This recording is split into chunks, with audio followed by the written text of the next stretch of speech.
আল্লাহ তাআলার নবী বলেন, ক্বালাল্লাহু তাআলা, আল্লাহ তাআলা জানায়া দেয়, আ'দাতু লিইবাদিস সালিহিন,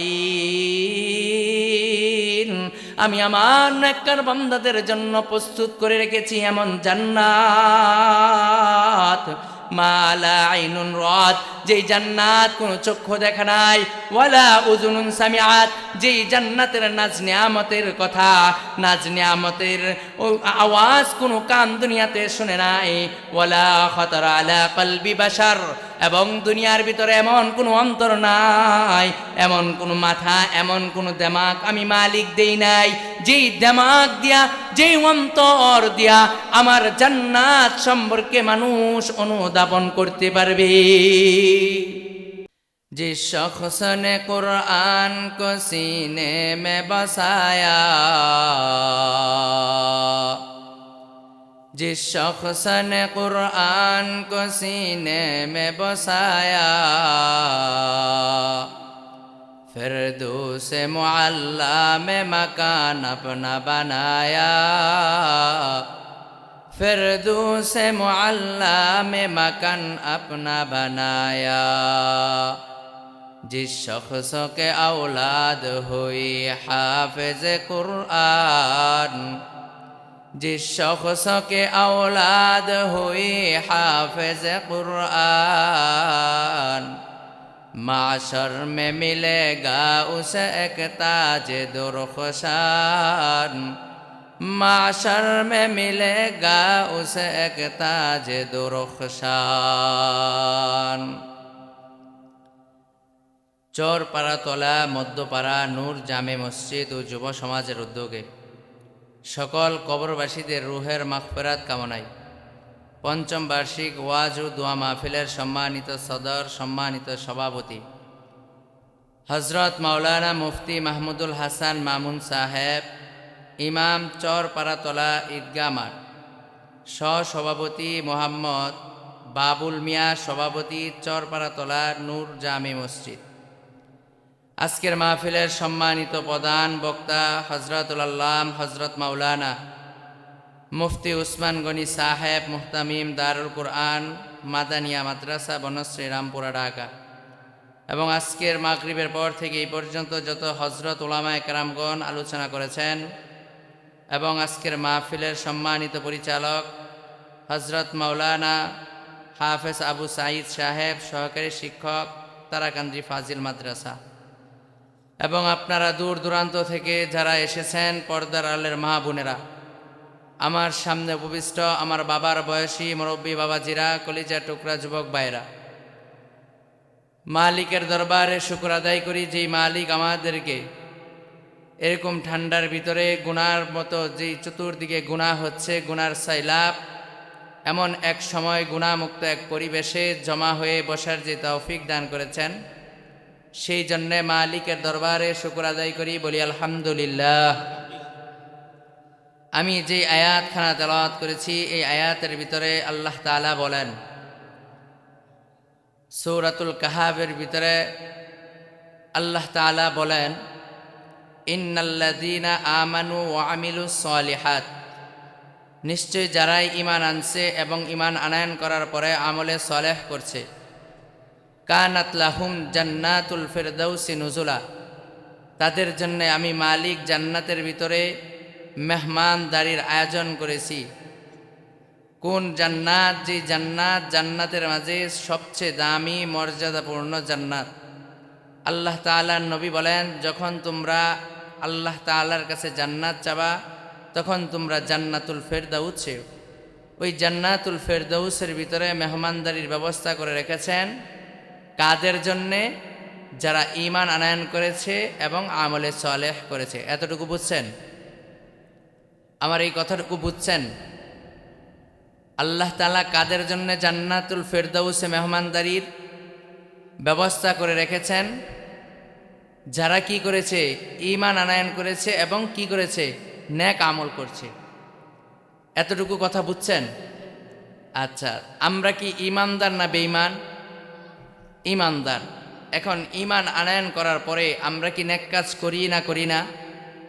আমরা মানুষকে সালাম দেই, বড়দেরকে সালাম দেই, ছোটদেরকে স্নেহ করি, আমরা নামাজ পড়ি, আমরা কেউ অসুস্থ হলে দেখতে যাই, আমরা মা বাবার সেবা করি, আমরা এরকমভাবে সামাজিক যে ভালো কাজগুলি আছে এইগুলি করি।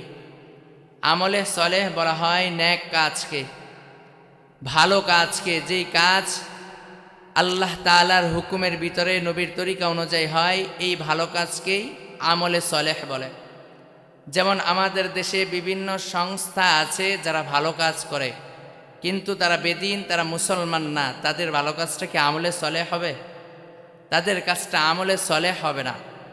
তাহলে আমলে সলেহ যদি আমরা করি, তাহলে মালিক আমাদেরকে জান্নাতুল ফেরদাউসের ভিতরে মেহমানদারি করবেন। এখন আমরা শুধু কি জান্নাতুল ফেরদাউসে মেহমান হব, একবেলা খাবো, এই জান্নাতুল ফেরদাউসের পরে জান্নাতে থাকবো, এটা কেমন জান্নাত এটা একটু জানা দরকার আছে কিনা? তাহলে জান্নাত এটা কেমন? আল্লাহ তাআলা সূরাতুল বাকারার ভিতরে এই কথাটা আল্লাহ তাআলা জানিয়ে দিয়েছেন 25 নম্বর পারার ভিতরে, যে জান্নাত সম্পর্কে আল্লাহ তাআলা সুসংবাদ দিচ্ছেন। ওয়াবাশশিরিল্লাযীনা আমানু ওয়া আমিলুস সালিহাত, সুসংবাদ তাদের জন্য যারা ঈমান আনয়ন করেছে এবং আমলে সালেহ করছে। আন্না লাহুম জান্নাতিন তাজরি মিন তাহতিহাল আনহার, কেমন জান্নাতের সুসংবাদ, যেই জান্নাতের তলদেশ দিয়ে নহর প্রবাহিত হয়েছে। আচ্ছা, এই জায়গায় একটু বুঝার বিষয়, চৈত্রিক মাসে খুব বেশি গরম পড়ে না? এখন চৈত্রিক মাসে যখন প্রচুর গরম পড়ে, যেই বাড়িটার আশপাশে গাছ গাছালি নাই, কোনো পানির নহর নালা খাল বিল নাই, এই বাড়িতে যে পরিমাণ গরম থাকে, আবার এর বিপরীতে আরেকটা বাড়ি আছে, যে বাড়ি নদীর কানিতে, নদীর পারে, ওই দুই বাড়ির মাঝখানে কি একই রকম গরম থাকে না কম বেশ? যেইটা একবারে চেটিয়াল ভূমির মাঝে, আশপাশে গাছ নাই, পানির ব্যবস্থা নাই, সেই জায়গায় গরমটা বেশি। আর যেই জায়গার ভিতরে নদী আছে, নদীর পারে বাড়ি, ওই জায়গার ভিতরে গরমটা একটু কম লাগে তুলনামূলক। শুধু গরম কম লাগে এমন না, বরং ওই জায়গার ভিতরে আবহাওয়াটা আরো স্বচ্ছ থাকে, অক্সিজেনটা আরো ফ্রেশ থাকে। তাহলে গরমের ক্ষণে এই নদীর কানির বাড়িতে বড় স্বস্তির সাথে নিঃশ্বাস নেওয়া যায়, নিঃশ্বাস নিতে কষ্ট হয় না, এবং ওই বাড়িতে প্রচুর পরিমাণ ঠান্ডা বাতাস মানুষ পেয়ে থাকে। পাশাপাশি ওই বাড়ির পরিবেশটা বড় সুন্দর থাকে, ওই বাড়িটা সুন্দর থাকে, তার আশপাশের পরিবেশ বড় সুন্দর থাকে, ওই জায়গায় মানুষ বসবাস করতে বড় স্বাচ্ছন্দ্য বোধ করে। আল্লাহ তাআলা বলেন, এরকম জান্নাতের পাশ দিয়ে তলদেশ দিয়ে নহর প্রবাহিত হয়ে যাবে, আর এই তলদেশ দিয়ে নহর প্রবাহিত হবে, এইটা বড় চমৎকার এক জান্নাত হবে। শুধু পানির নহর প্রবাহিত হবে এমন নয়, দুনিয়াতে আমরা মাঝে মাঝে দেখি কল কারখানার বিভিন্ন কেমিক্যাল যুক্ত পানিগুলি নালাতে এসে, খালে বিলে এসে মিলিত হওয়ার কারণে পানিগুলি নষ্ট হয়ে যায়, আর পানি থেকে বদবু দুর্গন্ধ আসতে থাকে। কিন্তু আল্লাহ তাআলা যে পানির ব্যবস্থা করে দিয়েছেন, ওই পানি কোনোদিন দুর্গন্ধযুক্ত হবে না।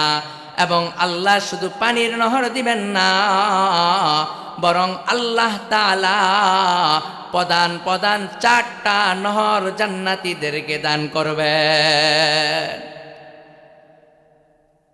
4টা নহর কি হবে আল্লাহ এইটা কোরআনের ভিতরে জানা দেয়। ফিহা আনহারুম মিন মাইন গায়রি আসিন, স্বচ্ছ পানির একটা নহর থাকবে।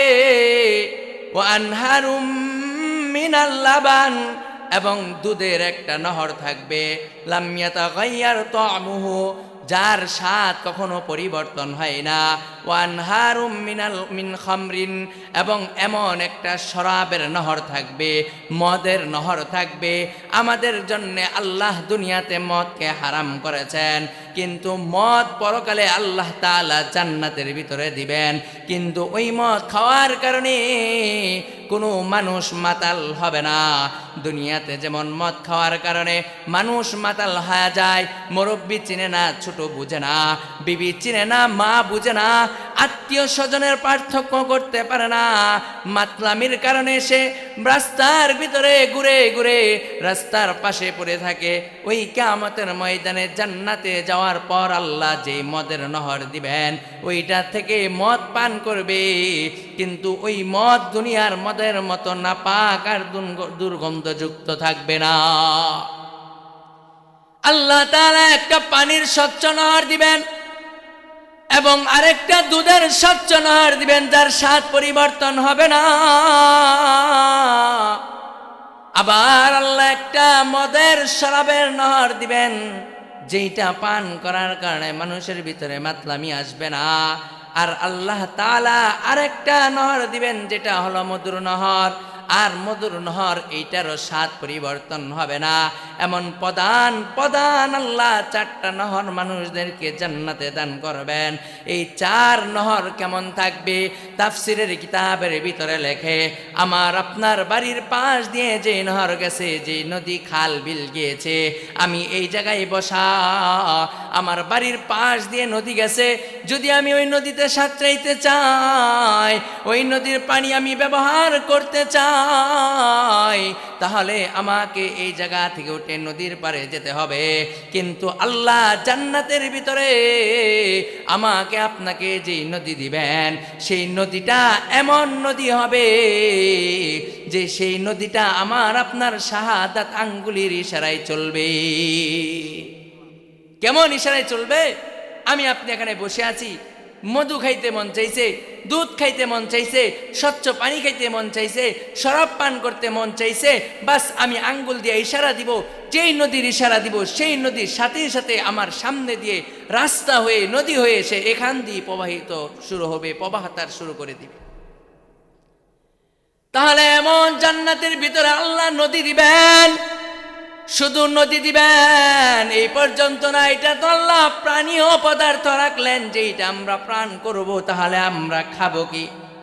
আল্লাহ তাআলা সূরাতুল বাকারার 25 নম্বর আয়াতের ভিতরে জানায় দেয়, কুল্লামা রুজিকু মিনহা মিন সামারা, আল্লাহ তাআলা তাদেরকে ফলমূল দিবেন, মিন সামারাতির রিজকা, ফল দিয়ে আল্লাহ তাদেরকে রিজিক বানায় দিবেন। এই রিজিক যখন তারা পাবে, তখন তারা বলবে যে এইটা তো সেই রিজিক, সেই রিজিক। ক্বালু হাযাল্লাযী রুজিকনা মিন ক্বাবলু ওয়া উতু বিহি মুতাশাবিহা, এই ফল দেখে তারা বলবে, হাই হাই, এটা কেমন নাস্তা, কেমন ফল আমাদেরকে দিল, এই ফল তো আমরা দুনিয়াতেও খেয়েছি, এইটা তো দেখতে দুনিয়ার ফলের মতো দেখা যায়। আল্লাহ তাআলা যেই ফল আমাকে আপনাকে জান্নাতে দিবেন, সেই প্রতিটা ফল আল্লাহ দুনিয়াতে দিয়েছেন, কিন্তু দুনিয়ার ফল আর জান্নাতের ফলের মাঝে পার্থক্য আছে। কেমন পার্থক্য? দুনিয়ার ফল আঙ্গুরের বাদা থেকে যদি একটা আঙ্গুর নেই, তাহলে দেখা যায় একটা আঙ্গুর মিষ্টি লাগে, আবার তার পাশের একটা আঙ্গুর সে একটু পরে আসার কারণে, পরিপূর্ণ না পাকার কারণে কখনো কখনো তার সাথের আঙ্গুলটা হালকা টক টক ভাব লাগে। কিন্তু আল্লাহ জান্নাতের ভিতরে আমাকে আপনাকে যে ফল দিবেন, আমি যখন, আপনি যখন একটা ফল নিয়ে মুখের ভিতরে দিব, তার কিছু অংশ যখন মুখের ভিতরে দিব, আমি আপনি যখন প্রথম চাবান দিব, যখন আমি এটা গিলবো, খাবো, তখন এইটার ভিতরে যেই পরিমাণ স্বাদ অনুভব হবে, এই একটা আপেল প্রথম কামড়ে যে স্বাদ পাইলাম, একটা আঙ্গুর প্রথম ঢুকে যে স্বাদ পাইলাম, আমার আপনার নবী রহমতে আলম নবী তিনি বলেন যে বান্দা দুনিয়ার ফল মনে করে খাবে, কিন্তু প্রথমবার খাওয়ার পর একই ফল, পুরা ফল খায় নাই, একটা কামড় খেয়েছে।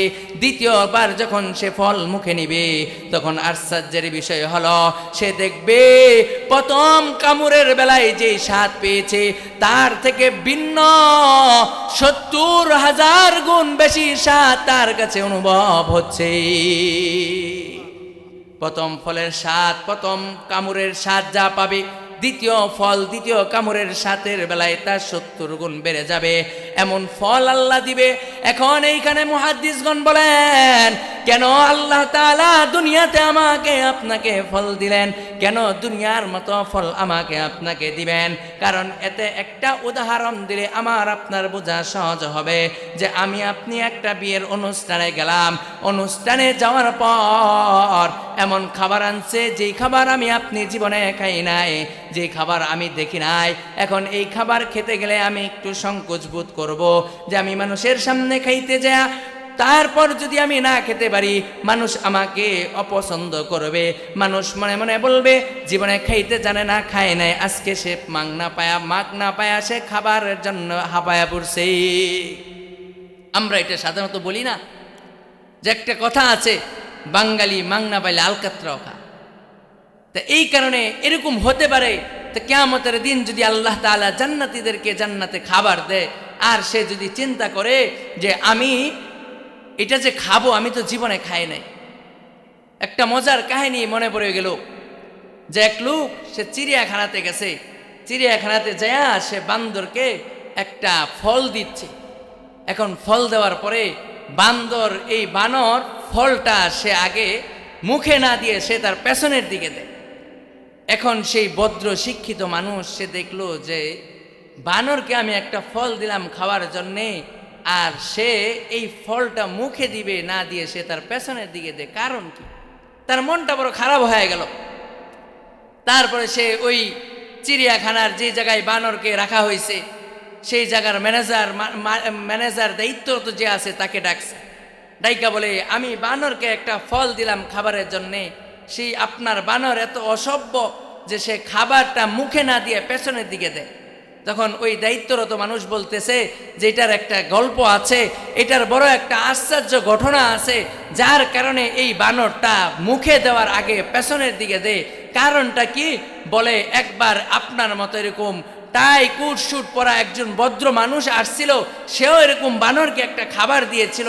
দেওয়ার পরে বানর আনন্দে সেই খাবারটা পুরোটা গিলে ফেলেছে। যখন গিলে ফেলেছে সেইটা একটা মানে বড় বিচিওয়ালা ছিল, যেই ফলের ভিতরে বড় একটা বিচি ছিল। কিন্তু পরবর্তীতে বানর যখন এটা গিলে ফেলেছে, এখন ফলের উপরের অংশ তো হজম হয়েছে, কিন্তু সেই আটি, সেই বিচিটা যখন তার হজম হয় নাই, এখন তার বাথরুম হইতে অনেক কষ্ট হয়েছে। এক সময় ডাক্তারের সহযোগিতা নিয়ে তারপর তাকে বাথরুম করাইতে হয়েছে। এরপর থেকে এই বানরের অভ্যাস হয়ে গেছে যে এই তার কষ্টের কথা তার মনে থাকার কারণে সে মনে রাখছে, এই কারণে সে কিছু খাবারের আগে পেছনে দিয়ে চিন্তা করে যে এটা কি আমার পেছন দিয়ে আসবে নাকি আবার আমি আগের মতো বিপদে পড়ব। এই কারণে আমাদের সমাজেও এরকম অনেক মানুষ আছে যে আমাদের গ্রাম থেকে শহরে গেলে যে অনেক মানুষ দ্বিধাদ্বন্দ্বে পড়ে যায়। যেমন একটা গল্প আছে এরকম যে এলাকাতে বলে ডিম, আর যখন এটা শহরে যায় তখন হয়ে যায় মামলেট, এটা হয়ে যায় আরেকটু উন্নত যে হাফ বয়েল, ফুল বয়েল, যে গ্রামে এক নাম শহরে আরেক নাম। এখন একটা জিনিস চিনা না থাকলে, জানা না থাকলে তখন এটা পরবর্তীতে প্যাঁচ লাইগা যা। এই কারণে মালিক আমাকে আপনাকে ইজ্জত দিয়েছেন। আল্লাহ তাআলা বলেন কাররামনা বনি আদম, আমি বনি আদমকে সম্মানিত করে বানাইছি, যার কারণে মালিক আমাকে আপনাকে দুনিয়াতে প্রতিটা ফল, প্রতিটা জিনিসের নমুনা দিয়ে দিয়েছেন। আর এই নমুনা দেওয়ার কারণ হলো যেন আমি আপনি জান্নাতে যায় না বলি যে এটা কি ফল দিল, এটা কিভাবে খা, এটা তো জীবনে দেখি নাই। এই কারণে আল্লাহ তাআলা এইটাও বলে দিচ্ছেন। সূরাতুল বাকারার 25 নম্বর আয়াতে আল্লাহ বলেন কুল্লামা রুজিকু মিন্হা মিন সামারাতির রিজকা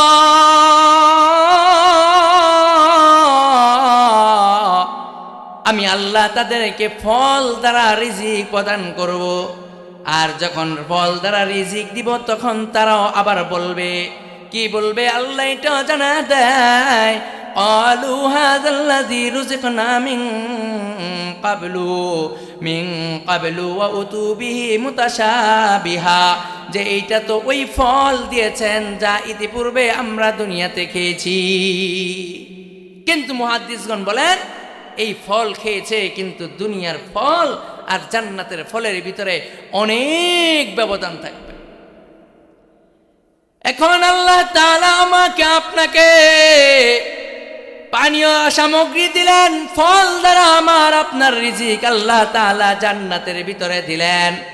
এই পর্যন্তই শেষ না, বরং আল্লাহ তাআলা আমাকে আপনাকে আরো একটা পুরস্কার দিবেন। এইটা একটা গুরুত্বপূর্ণ পুরস্কার। এই পুরস্কার দিয়া মালিক বুঝাইতে চাই, ও আমার ইমানদার বান্দা বান্দিরা, তোমরা যারা দুনিয়ার ভিতরে আমি মালিকের নাফরমানি না করবা, আমি মালিক না খুশ হয় এমন কাজ যারা না করবা, আমি মালিক তোমাদেরকে পবিত্র জিনিস পরকালে দিব। আর দুনিয়াতে এই জিনিসগুলি না পাক, এইটা আল্লাহ জানায়া দেয়। আল্লাহ তাআলা কি দিবেন আরো জানা দেয়, যে এই সমস্ত ইমানদাররা জান্নাতের ভিতরে যাবে, আল্লাহ তাদেরকে একটা উন্নত জিনিস দিবেন, বড় দামি একটা জিনিস দিবেন। সেই জিনিসটা আল্লাহ কোরআনের ভিতরে জানা দেয়, ওয়ালাহুম ফিহা আজওয়াজুম মুতাহহারা। আল্লাহ তাআলা এই ইমানদারদেরকে জান্নাতের ভিতরে পবিত্র বিবি তাদেরকে আল্লাহ দান করবেন। আল্লাহ তাআলা জান্নাতের ভিতরে ইমানদার নেককার ইমানদারদেরকে পবিত্র বিবি দান করবেন। দুনিয়ার বিবির মতো থাকবে না, তাদের নাক দিয়ে পানি পড়বে না, গা থেকে দুর্গন্ধ আসবে না, তাদের জবান থেকে দুর্গন্ধ আসবে না, তাদের দ্বারা কোনো মানুষ কষ্ট পাবে না। তারা শুধু বলবে সালাম সালাম, যে আপনার উপরে শান্তি বর্ষণ হোক, আপনার উপরে শান্তি বর্ষণ হোক। দুনিয়ার বিবিরা তো মাঝে মাঝে স্বামীদেরকে কষ্ট দেয়, দুনিয়ার বিবিরা তো মাঝে মাঝে স্বামীদেরকে আঘাত দিয়া কথা বলে। আল্লাহ তাআলার নবী তিনি যখন মেরাজে যান, তখন আল্লাহ তাআলার নবী কিছু মানুষকে জাহান্নামের ভিতরে দেখছেন, আর সেই মানুষগুলি হলো নারী। আল্লাহ তাআলার নবী একবার ঈদের মাঠে যখন যাচ্ছেন, তখন আল্লাহ তাআলার নবী একদল নারীদেরকে দেখে রাস্তার পাশে দাঁড়ায় আছে, আর তাদেরকে সম্বোধন করে বলে যে, হে নারীর দলেরা, তোমরা নিজেদেরকে জাহান্নাম থেকে বাঁচাও। আমি তোমাদেরকে দুই কারণে জাহান্নামে অধিক দেখেছি। দুই কারণে আমি নারীদেরকে জাহান্নামে অধিক দেখেছি। এর মাঝে একটা কারণ যে নারীরা তারা হলো অকৃতজ্ঞ, তারা স্বামীর কৃতজ্ঞতা আদায় করে না, তারা স্বামীর কৃতজ্ঞতা আদায় করে না। স্বামী সকাল থেকে সন্ধ্যা পর্যন্ত, সন্ধ্যা থেকে নিয়ে রাত 10টা-11টা পর্যন্ত কাজ করে করে মাথার ঘাম পায়ে ফেলে সে অর্থ উপার্জন করে স্বামীর সর্বোচ্চ চাহিদা মিটাইতে সে চায়। প্রতিদিন দিয়ে যাচ্ছে 10 বছর, 5 বছর, 8 বছর, 15 বছর চলে গেছে। এর ভিতরে একদিনও অভাব দেখা দেয় নাই, একদিনও স্বামী তার প্রয়োজন পূরণ করতে কৃপণতা করে নাই, একদিনও স্বামী তার প্রয়োজন পূরণ করতে দেরি করে নাই। কিন্তু কোনো একদিন যদি একটা জিনিস বলার সাথে সাথে না পায়, তাহলে সে সাথে সাথে কথা বলে ফেলে, দেরি করে না যে তোমার সংসারে এসে আমি জীবনে এই জিনিসটা ভালোভাবে পাই না, বলতে 1 সেকেন্ডও তারা দ্বিধাবোধ করে না। এই জায়গায় তারা স্বামীর অকৃতজ্ঞতা বেশি করে। এই কারণে আল্লাহ তাআলার নবী নারীদেরকে বলে, হে নারী জাত, তোমরা তোমাদের নিজেদেরকে জাহান্নাম থেকে বাঁচাও। তোমাদেরকে 2 কারণে জাহান্নামে বেশি পেয়েছি। এর মাঝে একটা কারণ যে তোমাদের মধ্যে যে নারীদেরকে জাহান্নামে পেয়েছি, তাদের 2 গুণের 2টা বদ অভ্যাসের একটা অভ্যাস ছিল, তারা স্বামীর অকৃতজ্ঞ। দ্বিতীয় নাম্বার কারণ কি? যেই কারণে নারীরা অধিক জাহান্নামী, তারা হলো যে অভিশাপকারী। নারীরা কথায় কথায় মানুষদেরকে অভিশাপ দেয়, এমনকি নিজের সন্তানকেও অভিশাপ দিতে নারীরা দ্বিতীয়বার ভাবে না। এক নাম্বার নারীদের জাহান্নামী হওয়ার কারণ তারা স্বামীর অকৃতজ্ঞ হয়, কৃতজ্ঞতা আদায় করে খুব কম। দ্বিতীয় নাম্বার, তারা কথায় কথায় অভিশাপ দেয়। এই কারণে ও পর্দার আড়ালের মানুষ থেকে নিজেদেরকে হেফাজত করবেন, যে এক হলো স্বামীর অকৃতজ্ঞ বিবি হওয়া থেকে, দ্বিতীয় নাম্বার অভিশপ্ত নারী হওয়া থেকে। কথায় কথায় অভিশাপ দিবেন না। আল্লাহ তাআলা নবী বলেন যে নারী মা জাতি সে যখনই তার সন্তানের জন্যে দোয়া করে, সাথে সাথেই দোয়া আল্লাহ কবুল করে, সাথে সাথে আল্লাহ দোয়া কবুল করে। এই কারণে সন্তানের জন্য কখনো অভিশাপ করবেন না, সন্তানের জন্য সব সময় দোয়া করবেন। তাহলে দেখবেন আল্লাহ তাআলা আপনার সন্তানের ভবিষ্যৎকে উজ্জ্বল করে দিবে। তাহলে বলতেছিলাম, পবিত্র স্বামী দিবে, পবিত্র স্ত্রী দিবে স্বামীদেরকে। আল্লাহ তাআলা এই একটা আয়াতের ভিতরে কতগুলি নিয়ামতের কথা বলে। এই পর্যন্ত বলার পরে আল্লাহ তাআলা জায়গায় জায়গায় আরো বিভিন্ন নিয়ামতের কথা বলেন। নিয়ামতের কথা বলতে বলতে এক পর্যায়ে আল্লাহ তাআলা নবী আলাইহিস সালাতু ওয়াস সালামকে বলেন, ও আমার নবী, ও রহমাতাল লিল আলামিন, ও সাইয়্যিদুল কাউনাইন, ও খাতামুল আম্বিয়া, আপনি আপনার উম্মতদেরকে জানায়া দেন। আর নবীও জানায়া দেয়, ক্বালান নবী সাল্লাল্লাহু আলাইহি ওয়াসাল্লাম, আল্লাহ তাআলা নবী বলেন, ক্বালাল্লাহু তাআলা, আল্লাহ তাআলা জানায়া দেয়, আ'দাতু লিইবাদিস সালিহিন, আমি আমার নেককার বান্দাদের জন্য প্রস্তুত করে রেখেছি এমন জান্নাত, মা লা আইনুন রাত, যেই জান্নাত কোন চক্ষু দেখা নাই, ওয়ালা উযুনুন সামিআত, যেই জান্নাতের নাজ নিয়ামতের কথা, নাজ নিয়ামতের আওয়াজ কোন কান দুনিয়াতে শুনে নাই, ওয়ালা খাতারা আলা কলবি বাশার, এবং দুনিয়ার ভিতরে এমন কোন অন্তর নাই, এমন কোন মাথা, এমন কোন দিমাগ আমি মালিক দেই নাই, যেই দিমাগ দিয়া, যেই অন্তর দিয়া আমার জান্নাত সম্পর্কে মানুষ অনুধাবন করতে পারবে। যেই জান্নাত কোনো চক্ষু দেখে নাই, যেই জান্নাতের নাজ নিয়ামতের আওয়াজ কোনো কান শুনে নাই, এমন কি কোনো অন্তর যে নাজ নিয়ামতের কথা কল্পনাও করতে পারবে না। কোনো বিজ্ঞান যত উন্নতই হোক, সেই বিজ্ঞান জান্নাত পর্যন্ত যেতে পারবে না। তাহলে বিজ্ঞান কোন পর্যন্ত গেছে? ছোট্ট একটা কথা বললে সহজে বুঝে আসবেন। এই যে আমরা যে বাংলাদেশের যে জায়গায় আছি, এইটা কি আমরা যে অঞ্চলে বসবাস করছি, এই অঞ্চলটুকুই কি বাংলাদেশ? আরো আছে না? আমাদের এই 56,000 বর্গ মাইলের বাংলাদেশ, এটা নিয়েই কি পৃথিবী?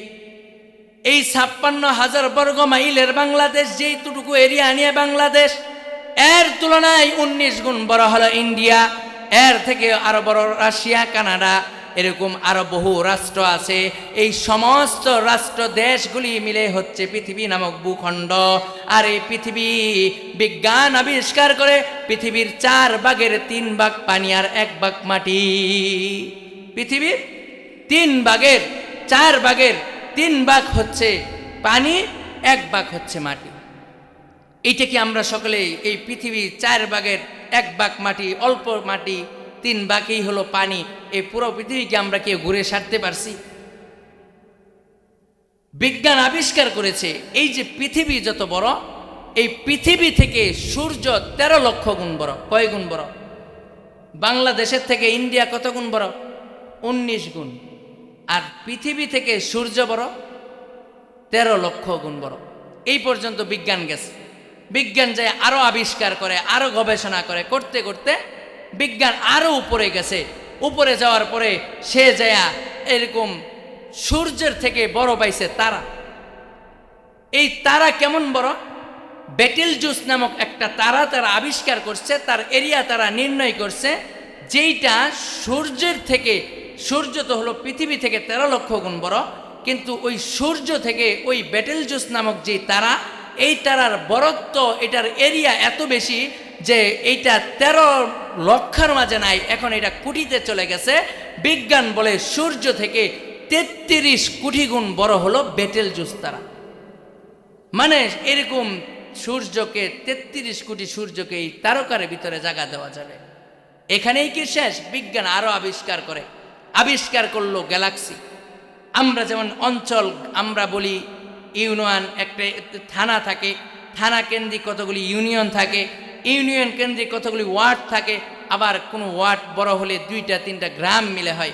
এই যে আমরা যে ভাগ করি গ্রাম, এরকম তারাদেরও গ্রাম আছে, যাকে বলা হয় বিজ্ঞানের ভাষায় গ্যালাক্সি। এই গ্যালাক্সির মাঝে শত শত তারকা নিয়ে এক একটা গ্যালাক্সি। আমাদের যেমন এক একটা ইউনিয়নে শত শত মানুষ নিয়ে এক একটা গ্রাম, এবং অনেকগুলি গ্রাম নিয়ে যেমন এক একটা ইউনিয়ন, আবার অনেকগুলি ইউনিয়ন নিয়ে যেমন একটি থানা, অনেকগুলি থানা নিয়ে যেমন একটি জেলা, অনেকগুলি জেলা নিয়ে যেমন এক একটা বিভাগ, অনেকগুলি বিভাগ নিয়ে যেমন একটা রাজধানী হয়। কোনো কোনো দেশে একাধিক রাজধানী থাকে। ঠিক তারকার জগতেও এরকম এরিয়া আছে, যেই এরিয়ার ভিতরে বেটেলজুস যেটা বললাম, এটা তো তুলনা করার জন্য বললাম, এটার থেকেও আরও অনেক বড় বড় তারকা আছে। এই তারকার যে এরিয়া আছে গ্যালাক্সি বলে, এটা কীরকম যে এই আপনার একটা গ্লাসের ভিতরে যদি চাউল দিয়ে দেওয়া হয় তাহলে অনেকগুলি চাউল নিবে না? এরকম গ্যালাক্সি মানে যার ভিতরে এরকম অসংখ্য তারকা বসবাস করে। আমরা যে গ্যালাক্সিতে আছি এটাকে বলে মিল্কি ওয়ে গ্যালাক্সি। আমরা এই জমিন থেকে তারকাকে যেমন ছোট দেখি, তারকার ওই জায়গা থেকে আমাদের পৃথিবীকেও এমন ছোট দেখা যায়। এই যে তারকার যে এরিয়াগুলি, এইগুলিও আবার একটা জায়গায় শেষ হয়ে যায়। সূরাতুল ওয়াকিয়ার ভিতরে আল্লাহ তাআলা বলেন, ফালা উকসিমু বিমাওয়াকিন নুজুম, যে একটা জায়গা আল্লাহ কসম করে বলেন যে একটা জায়গা এমন আছে যেই জায়গার ভিতরে তারকা যায় হারায়া যায়। বিজ্ঞান যেটাকে বলে ব্ল্যাক হোল, মানে কালো গর্ত, যেই জায়গাটা কালো অন্ধকারে ঘেরা, এইটার ভিতরে যায় তারকা হারায়া যা। মানুষ যেমন মারা যাওয়ার পরে কবরস্থ করা হয়, কোনো মানুষ কবরে যাওয়ার পরে এই পর্যন্ত ফিরে আসছে, এই গর্তে যে তারকা পড়ে যায় সে আর কোনোদিন ফিরে আসতে পারে না। এই যে বেটেলজুস, যেটা সূর্যের তুলনায় 33 কোটি গুণ বড়, এর থেকেও আরো বড় বড় তারকাগুলি যায় এই গর্তের ভিতরে হারায় আছে। এরপরে কি বিজ্ঞান আবিষ্কার করে মহাশূন্য। এরপরে কি আছে আর বিজ্ঞান জানে না। এরপরে মহাশূন্য, এর বহু দূরে হলো প্রথম আসমান। আর আল্লাহ তাআলা জান্নাতকে আসমানের উপরে সংরক্ষণ করেছে। তাহলে বিজ্ঞান আজকের এই আধুনিক যুগে এসে কেবলমাত্র এই ব্ল্যাক হোল পর্যন্ত গেছে। এরপরে তারা এরকম ভাবে মহাশূন্য পেয়েছে, যে মহাশূন্যের উপরে আর কেউ যাইতে পারে না, এখন তারা আর যেতেও পারবে না। এই কথা চিন্তা করে এখন তারা তারকা নিয়ে, গ্যালাক্সি নিয়ে গবেষণা করে। এই মহাশূন্যের উপরে আসমান, এই আসমানের উপরে জান্নাত। তাহলে বিজ্ঞান গেল ব্ল্যাক হোল পর্যন্ত, এর উপরে আর যেতে পারে না। তারপরে জান্নাত, তাহলে তারপরে প্রথম আসমান। তাহলে জমিন থেকে প্রথম আসমান কত দূরে? অনেক দূরে। নবী বলেছেন 500 বছরের রাস্তা। এখন এটা কিসের তুলনায়, এটা বলা সম্ভব না। এটা নবী আলাইহিস সালাতু ওয়াস সালাম ভালো জানেন। তো এই যে বিশাল এক দূরত্ব, আবার এই প্রথম আসমান যেটার পরত, যেমন এই যে একটা কাগজ, এই কাগজের একটা পরত, একটা ওজন আছে না, এত গ্রাম, 70 গ্রাম, 80 গ্রাম বলে। এই যে এটার যে পরত, এরকম প্রথম আসমানের যে পরত, এইটা কেমন পরত, কতটুকু দবস, যে প্রথম জমিন থেকে, এই জমিন থেকে প্রথম আসমানের দূরত্ব যত, প্রথম আসমানের পরত তত। তাহলে জমিন থেকে আসমান যত দূরে, আসমানের তলা থেকে ছাদ, যেমন আমাদের দেশে বিল্ডিং এর উপরে যখন ছাদ দেয় কয় ইঞ্চি? 6 ইঞ্চি। তাহলে এই যে আসমান, প্রথম আসমানের ছাদ, এটার দবস এই জমিন থেকে আসমানের দূরত্ব যত, এটার ছাদের পরতের হাইট হচ্ছে এত। তাহলে এর উপরে কিভাবে যাবে? এখনো তো প্রথম আসমানে যেতে পারে নাই। তাহলে জান্নাত এত উপরে। আর এই জান্নাত, এটা আল্লাহ এমনি এমনি দিয়ে দিবেন না, বরং এই জান্নাতের দাম কেমন? যে জান্নাত আমাকে আপনাকে দিবেন। আল্লাহ তাআলার নবী বলেন, কোন মানুষ যদি জান্নাতে যায়, এমন একজন মানুষ যেই মানুষের পরে আর কোনো মানুষ জান্নাতে যাবে না, যেই মানুষটা দীর্ঘদিন জাহান্নামের ভিতরে বন্দী ছিল, জাহান্নামের আগুনে পুড়তেছিল, এমন একজন মানুষ সবার লাস্টে, সবার শেষে জান্নাতে গেছে, তার থেকে ছোট জান্নাত আর কেউ পায় নাই। সেই মানুষটাকেও আল্লাহ যেই জান্নাত দিবেন, সেই জান্নাতটাও এই পৃথিবীর তুলনায়, এই দুনিয়ার তুলনায় 10 দুনিয়ার সমান বড় জান্নাত হবে। কয় দুনিয়ার সমান? তাইলে জান্নাতের দাম তো অল্প না। কে আপনাদের এই অঞ্চলের জমি থেকে যে হাইওয়ে রোড আছে তার দাম বেশি না? তাহলে এখানে যদি কেউ রে 1 পাখি জমি দিয়া হাইওয়ে যদি 10 পাখি জমি নেওয়া যায়, তাহলে কি হাইওয়ে জমির দাম কম হইল না?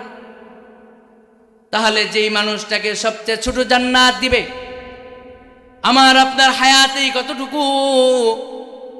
কতটুকু হায়াত দিয়ে কি আমি এমন একটা ছোট জান্নাত কিনতে পারবো নি?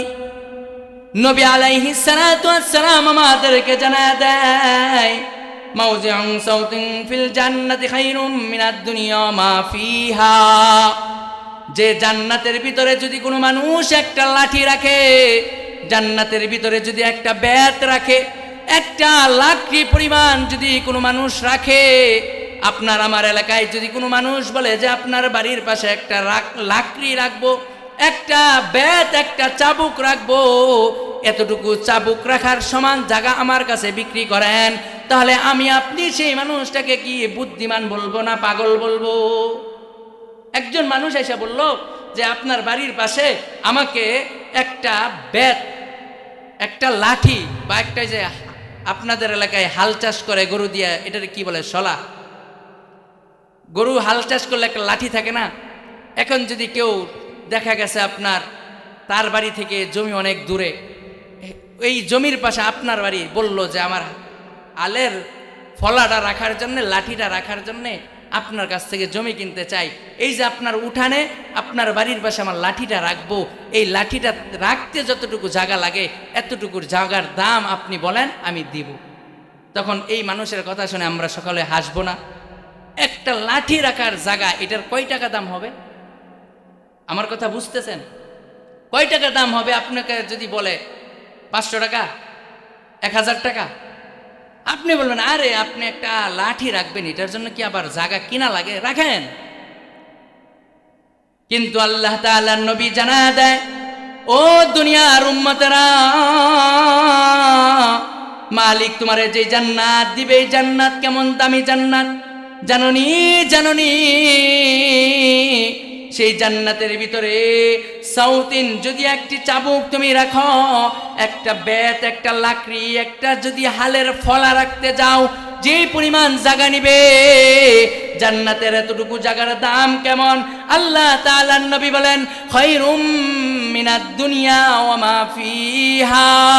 এই দুনিয়ার মাঝে যা কিছু আছে, চন্দ্র, সূর্য, গ্রহ, নক্ষত্র, যা কিছু আছে, এই সব কিছুকেও যদি এক পাল্লায় তুলো, আর জান্নাতের একটা লাঠি রাখার জায়গাও যদি আর এক পাল্লায় তুলো, তারপরেও যদি তুমি দাম নির্ধারণ করো, তাহলে জান্নাতে একটা চাবুক রাখতে যেই জায়গা লাগে, এই জায়গার দাম এতটুকু মাটির দাম পৃথিবীর মাঝে যা কিছু আছে সব কিছুর থেকে বেশি।